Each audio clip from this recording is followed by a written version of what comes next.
Glenn, it's great to have you. I think we as a group, I'll start this way. I think we as a group of people want to say to you how thankful we are that we have a metropolitan who will not budge on our absolutes. So thank you on our behalf for being that. And we want to say to you, continue please to not budge on your absolutes. Okay. And that would be a great thing. Tell me, who is Glenn Davies?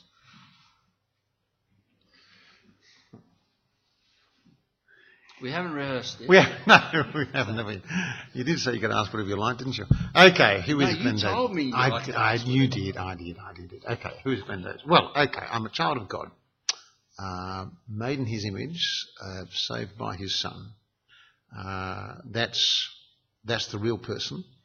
But I'm also a flawed human being, still sinful, and so I still have lots of aspects of my life which are not pleasing to God. So that's what I continue to work on by God's grace. I'm married to Di. We've been married for 37 years, and we have 2 adult children, both married, one with 3 daughters who comprise our granddaughters. And so that's our family. That's... How much more do you want me to say? Oh, as much as you like. As much as I like. Okay, why don't you sit down then? I think not that much. You begin in that story with, you reference yourself immediately in terms of Christ. How long ago did that referencing begin, and how did that begin for you? Yes, I grew up in a family which went to church. My father was a church warden at a place called St Mark's Harbord in Sydney, now called Freshwater, and it was saltwater in my day. And it is. I grew up there, so I've always known about. I went to church from my earliest time through Sunday school, used Scripture Union notes, and so therefore always knew about God. But I think for me, it all came into place in around about second year of high school. And I was going to a fellowship group at St Paul's Seaforth, and a couple of people know St Paul's Seaforth here. And that was a rich time of learning for me. And actually was a deaconess who was instrumental, I think, in praying for me and helping me come to see who Jesus was. And so that was, so I was 14 or so. I remember actually, I didn't get confirmed in the normal year, which was second year high school. I got confirmed in third year, because I just wanted to make sure that it was real for me, and not something which it just because it was part of my heritage. So that was a year of thinking through, and it really, I can see looking back, it was God's intervention in my life to draw me to himself. And so I don't see that as my conversion, but I see that as my coming to full expression as a Christian. So that's and then there was a time of interesting times in the years ahead, and as I grew as a Christian over those years. When did you come to an awareness that you wanted to actually be a minister in God's church? I went to university after school and worked in the Commonwealth Bank for a while. Found that very boring, and then I saw an ad for it being a teacher, and I've been teaching youth group at church. I love teaching, and I love maths, so I went off to be a maths teacher for about 5 years, and that was great. But I just felt I needed to know more about the Bible. And I thought, look, if I'm going to be a maths teacher the rest of my life, for my working life, I'll be a Christian my whole life. I need to know more about the Bible. So I was doing a lot of reading. I was reading voraciously, and decided to go to a place called Westminster Seminary in Philadelphia, in the States. The various reasons why I did that. But I went there with a view to coming back to be a school teacher. I went there really just to if I spent 3 years of my life to prepare to be a teacher, I could spend 3 years of my life to prepare the rest of my Christian life. And in the course of that,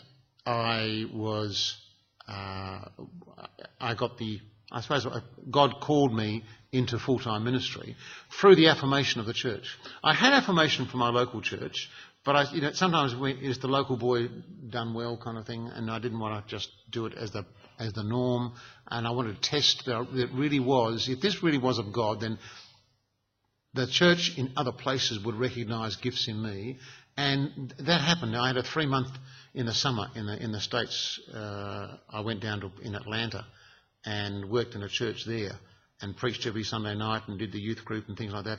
And that's what people said. They were surprised I hadn't decided to go into ministry. And that was really, for me, that was the cutting edge.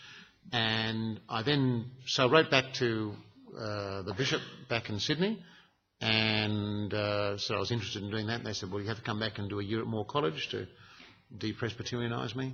It didn't really work, but we're going to discover that. So that was my course, and then I did 4th year at Moore College, and then got ordained. Not everybody that's here tonight is actually an ordained clergyman. Some of them, in fact, are ministry trainees, I think. Are they here? Put your hand up, you ministry trainees, because we love you. All right? Are you ministry trainees up the back, girls? Is that right? Working with Andrew. And we've got a fella as well. What advice do you give to ministry trainees about pursuing their thinking about ministry going forward?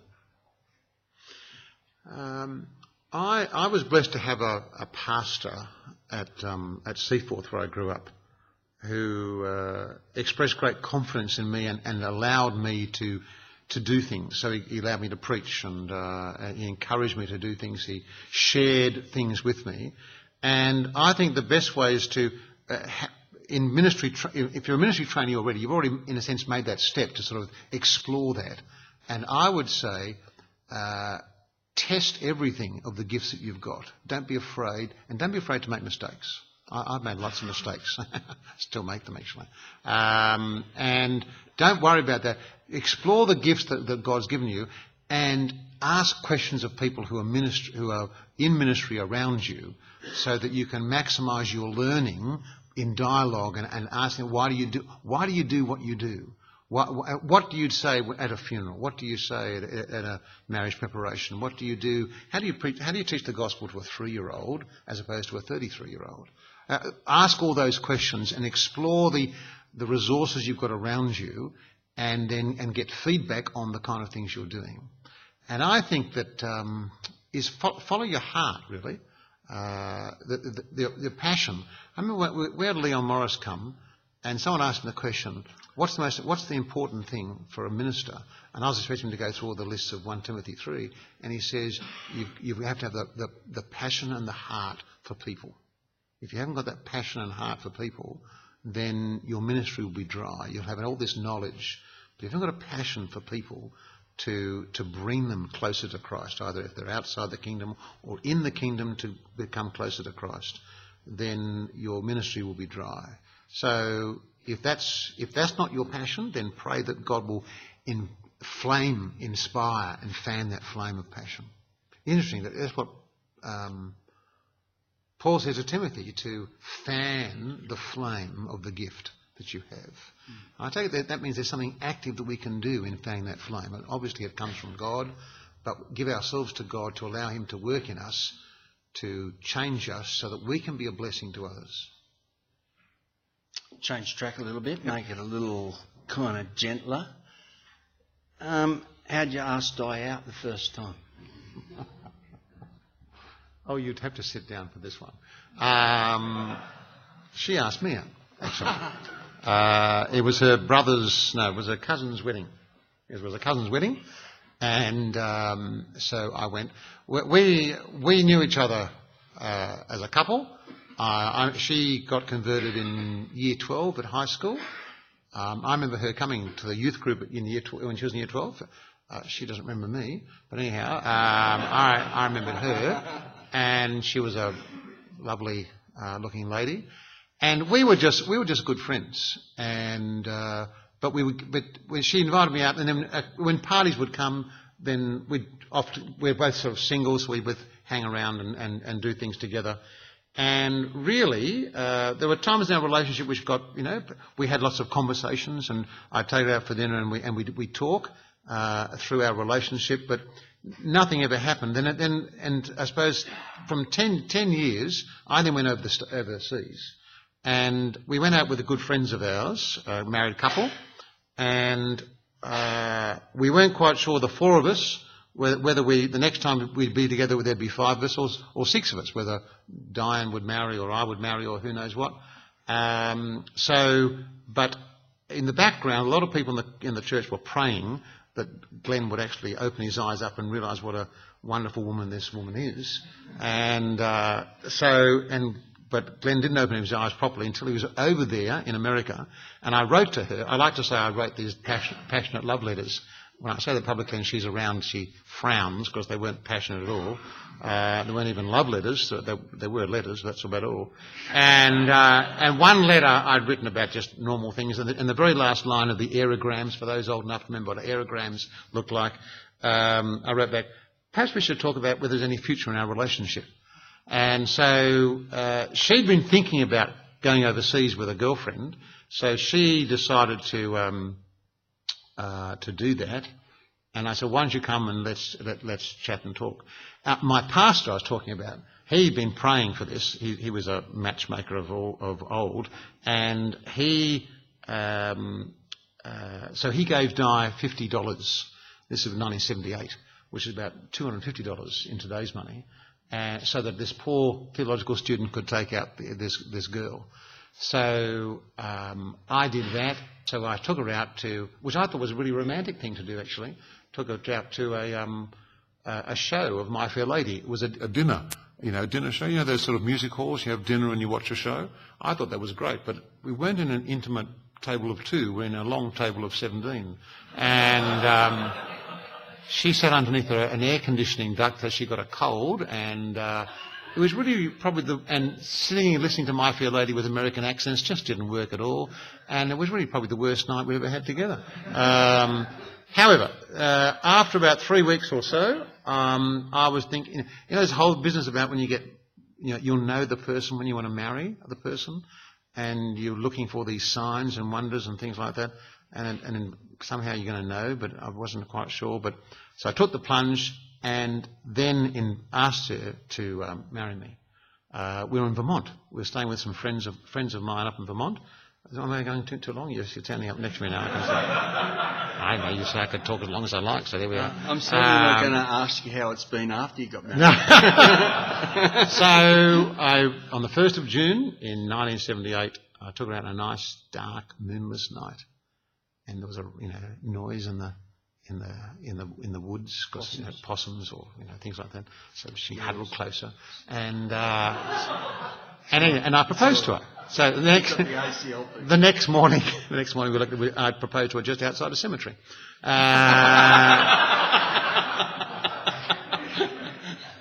And I said, look, the wonderful thing for me was all the anxiety for me of proposing to her, all the load went on her shoulders.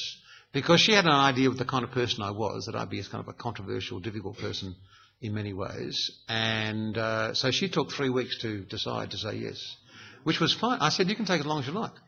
And I was really quite relaxed. She was the one who had the pressure to work out. But then she said, finally, said yes.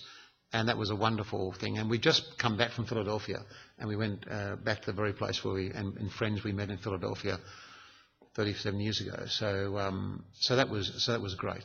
And God's blessed me with a wonderful woman who's supported me so richly in ministry, who's been so servant-minded and put up with all my flaws and the difficulties I've had in ministry, with people and things like that. She's been a great source of comfort, strength, and I thank God for her daily.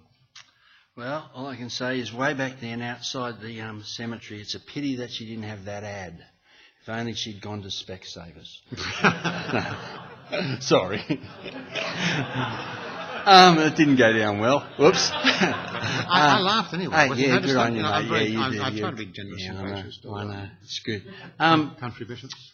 Tell me, You've been in a range of ministries, from lecturing at Moore College through, well, you were the pastor at Miranda at one stage while I was down in that kind of neck of the woods, and then you've been a bishop and now you're the archbishop.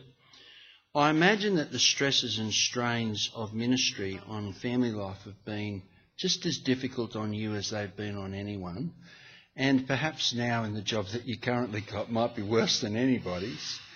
How do you keep your marriage strong? How do you keep motivated and focused in that area of your life? The night before, after I was ordained, the night before we moved to parish, Di broke down in tears, just thinking about what it's going to be like to go into parish. I was there for 2 years, and then I was invited to go to Moore College, and the night before we went to Moore College, burst into tears again. This wasn't good, I thought at this stage. But that was just an emotional response for her. She flourished in both of those situations.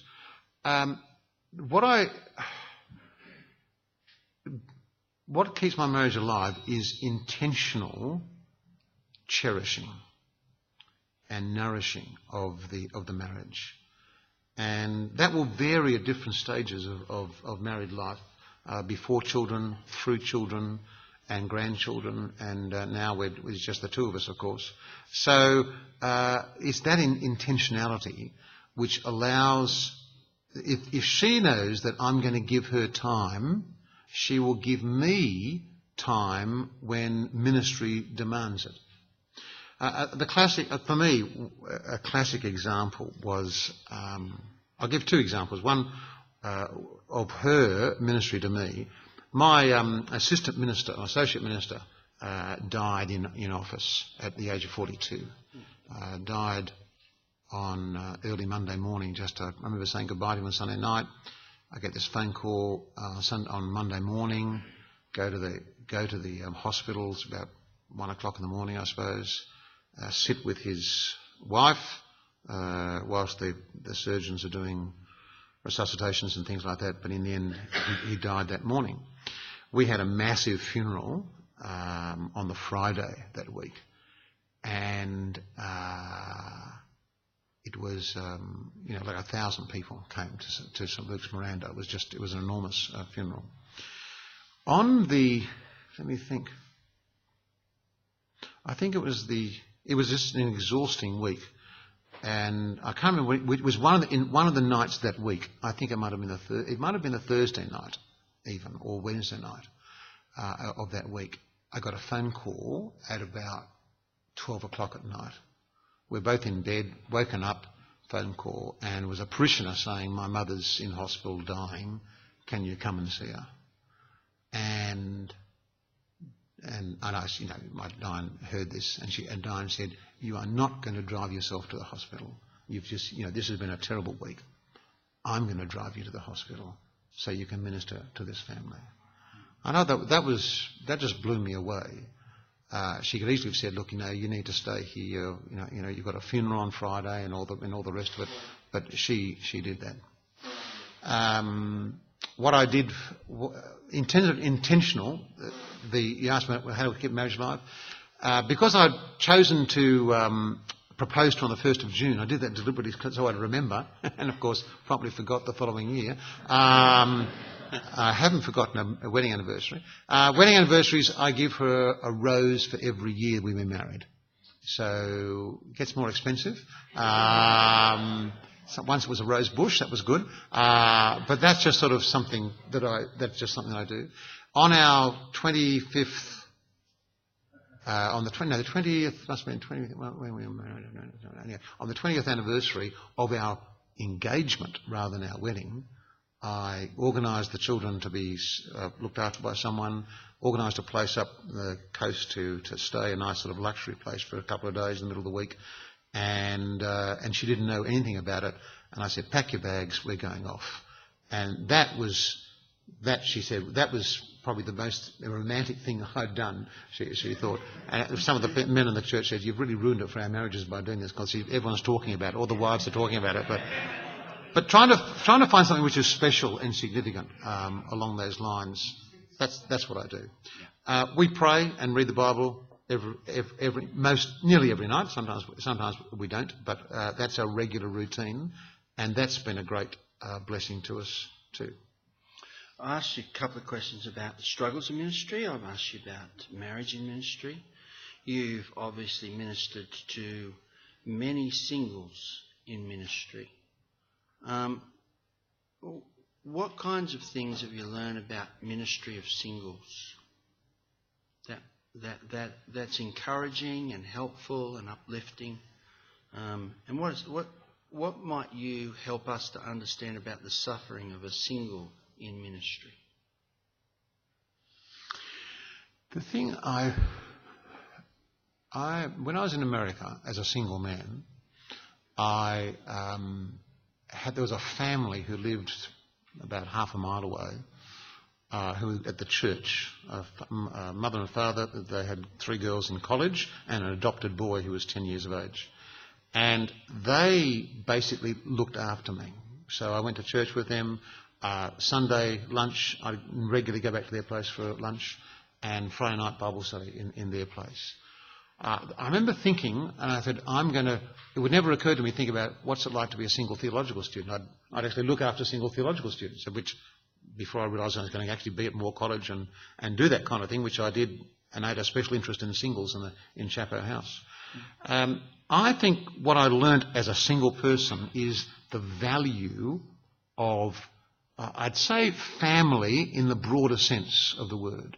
And the value of community. When I was blessed growing up as a single man with a group fellowship youth group where lots of us did things together. There weren't many pairings off of people, although Tories, parents-in-law, did that. We were a group that sort of gathered together, and we did things together. So, and even if there were couples, we still did lots of things together.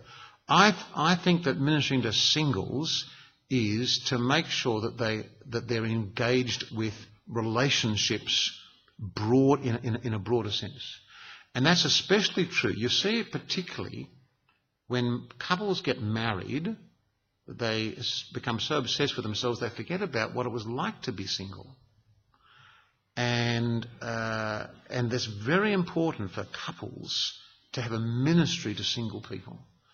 And that's the sociological and in a way the Christian way to approach singles is that in the end we're brothers and sisters in Christ, and that's going to go to eternity, whereas marriage is not going to go to eternity. The marriage will be with the Lamb, will be the bride, but brothers and sisters relationships will continue in eternity. So that is more fundamental than actually marriage. Marriage is really important in this life for all kinds of reasons, but it's the relationships we have. So that's what I encourage is healthy relationships with groups of people.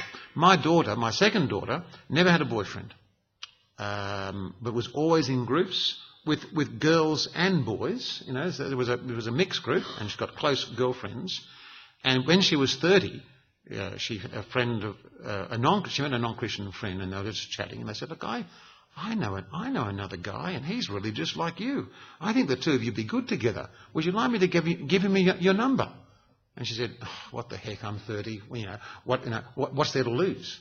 And turns up, then she marries this man. So not straight away. There was a period of a year or so in between. So I think that's the case in ministry to singles. I can think of, I had a very deep, long conversation with a Christian girl about she was going out with a non-Christian boy. I was in parish. And I challenged her about this when her friends were not doing that.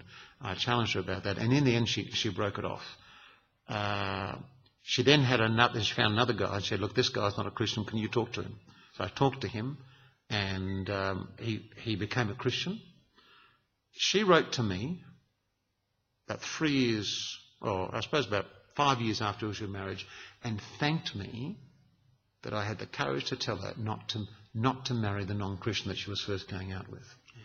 And said, "No one else had done that, and you did that, and I just want to thank you because my marriage is so wonderful. Now, they actually have a Down syndrome child. And the strength of their marriage is such that they're able to manage that. So if you're ministering to singles, let's come back to your question, don't be afraid to bring God's truth to bear upon the importance of not marrying non-Christians and owning marrying in the faith. That is so important. But if you don't, as pastors or as brothers and sisters in Christ even, do that, I do the same with another friend of mine who in the end married a non-Christian. I wrote to him and said, this is not right. He showed it to his fiancée. I didn't get an invitation to marriage and we were very close. 20 years later, he wrote to me and said, you were right. And you were the only one who said so. The marriage ended in divorce. I just think it's so important that we treat singles with value and we embrace them. So if you're married, think of single people whom you can engage with. The widow of that minister, we are closer to her now than we were when we were friends in ministry. And we see her regularly because she's a widow and she'd be happy to be married again. She's only just 55 or something, something like that. And so she'd be happy to do that. But she's got a very full and enriched life as a single woman, as a widow, but we embrace her and include her. And that's really important. I'm going to stop you there. Okay. Because I think I've achieved in this interview what I was hoping to achieve. Because we've asked you to come and talk to us about pastoral realities, pastoral theology, how that impacts us at the level of births, deaths, marriages, all those sorts of things. And I hope that you as a group of clergy have been listening carefully to a man who actually has a magnificent pastoral heart. As we head into the journey of pastoral things over the days ahead, you'll know that they're not just kind of, is the word ethereal? Is that the right word? Out there somewhere and unassociated. But that Glenn is a man who's worked his theology from the scriptures, but thought through them very deliberately and intentionally as they impact us pastorally. And so it should be a good journey in the days ahead. Thanks very much, mate. And for giving us a little glimmer into the life of Glenn Davies too, beyond the job of being the Archbishop. Perhaps somebody will ask that question later on. Although, just Keith had one question he wanted to ask, and what was that again? I was just wondering if there's anyone else who remembers you speaking at one of the men's conference every 2 years about 1990 something. 1990. I was going to ask, who actually here did I teach at Moore College? That was my first question. Oh, sorry, me too. Yeah, okay. That's there you good. go. But okay. Were you there 2 years ago? Yeah. 20 years ago? Yes, you were asking me, 20 years ago? You thought it was 1991 somewhere like that? Yes. I spoke at a... We had every 2 years we had a men's conference at the Warren Bungles at College, and I remember you speaking there. And I was just wondering if anyone. He can't remember what I spoke on, you know. No, he's the only one left. But he remembers your face. Have a seat. Now, gentlemen, what I want you... Yeah, give me a clap.